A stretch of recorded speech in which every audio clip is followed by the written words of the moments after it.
This is your boy J.Perk, and I am not chilling, I'm making money! What's up? This your young boy, young J.Perk of J.Perk Productions, and I'm back again for another video in my camera series. So I know y'all been waiting, and it's here, the newest video in my camera series. And what my camera series is people ask me camera related questions like, you know, what type of microphone is this, what lenses are good, just camera related questions like for DSLRs. I shoot a Canon T2i and I got a variety of different lenses, so, and just like, you know, just ask me questions and I'll definitely get to the answers. Make sure they camera related. And I got a camera question from anonymous user on Tumblr, and they asked me to do a mass review of all my lenses.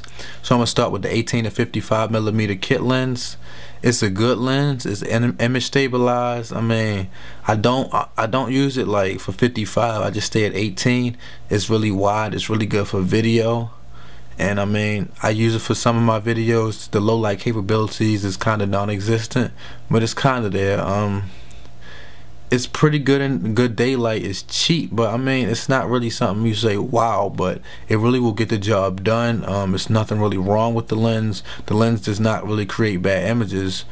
I mean, you got to work with it, but it's pretty good. And I only usually stick to the 18 side, and as a 5.6 aperture, it's a variable aperture lens. So at 5.6 at 55mm, it's really pointless. So I don't use it past 18. I just stay super wide. And next I'm gonna review this. This is the 55 to 250mm kit lens, image stabilized, just like the one on the camera.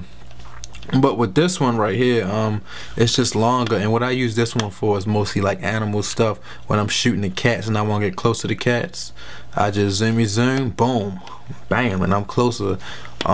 This is really only good for like bright daylight, because of the 5.6 aperture. It'd be really hard unless you got like stable hands and arms and body to get in a stable subject to get a clean image and low light. So this is definitely not a low light lens, and you kind of get what you pay for, and for really use in bright lit situations like daylight.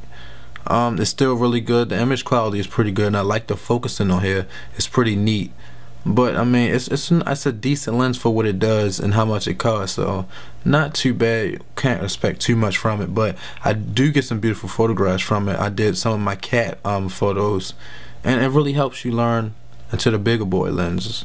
And next I'm gonna show y'all this is the 50mm f1.8.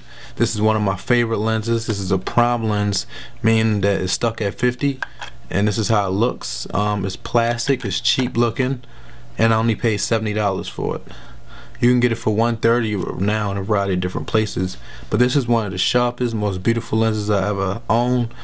Haven't really owned too many lenses, but anyway, it's a little noisy when you focus, and this is like kind of the focus ring, but I shoot a lot of my music videos on here. The shallow depth of field is so beautiful, so engaging, so inviting, so it just intrigues the mind, intrigues the eye, intrigues the soul. It's a beauty and piece of glass wrapped in plastic, and I feel like this is a piece of glass that helped me in photography, helped me in video. I shot music videos with this. I took beautiful photographs with this. A little soft at 1.8 and f2 and all that, but I still managed to get some really cool, sharp, bokeh-licious, shallow depth of field, amazing photos. And I know you've seen the videos, they just go boom in the background. So this is really good for that. Made out of plastic. Sometimes the focus in a low light can be troublesome, but like, you get what you pay for, and you really get much more than you pay for with this 50mm 1.8. And if you like on a budget, you just starting, this is the #1 lens that you should get besides that kit lens. And it really teach you about how, like, really photography, to the point where, like, you know, shallow depth of field and all that, because this is one of the kings in the low price range of that bokeh-licious bokeh. And my last lens I'm gonna show y'all today, this is the 100mm 2.8 macro, and this is a beast. Like, this is a real beast. So I mean, as you see, we got the metal mount right here.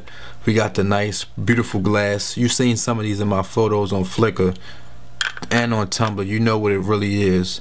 It has a really close focusing distance, so I mean, it can focus at like 0.31 what's that, meters, and then they got one where you can do like from 0.48 meters on back, so you can focus quicker. It's full-time manual focus, means when you got the autofocus switch on, you can still spin it all crazy. Really close focusing distance. They got a nice distance scale on here, 100 millimeter. You get really close, really sharp, really detailed. When I'm doing like outside stuff, I stick at f4, and since it's so telephoto and I get so close to the subject, it automatically just booms. And f4 is as sharp as aperture in this lens. They got like 8 aperture blades, I think.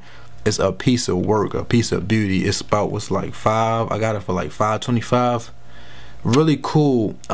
Like focusing sometimes gets annoying because it focuses from so close to so far, and sometimes it just really acts really stupid when I try to focus. But I mean, other than that, I created beautiful photographs with this. It's great for portraits. I got some of the beautiful macro shots. And I can still go bokeh-licious with this. I mean, not as bokeh-licious low light, but I can go nice bokeh-licious with this, especially doing like ants and just stuff like that, like flowers, just close up, and you get a crazy perspective. In some of the older videos I did when I first got this lens of my eye, it's just crazy different perspectives that you're not used to seeing, and just shows a different side of the world.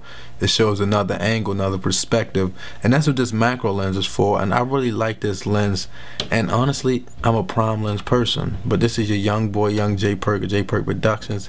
If you got any questions, hit me up and I answer them.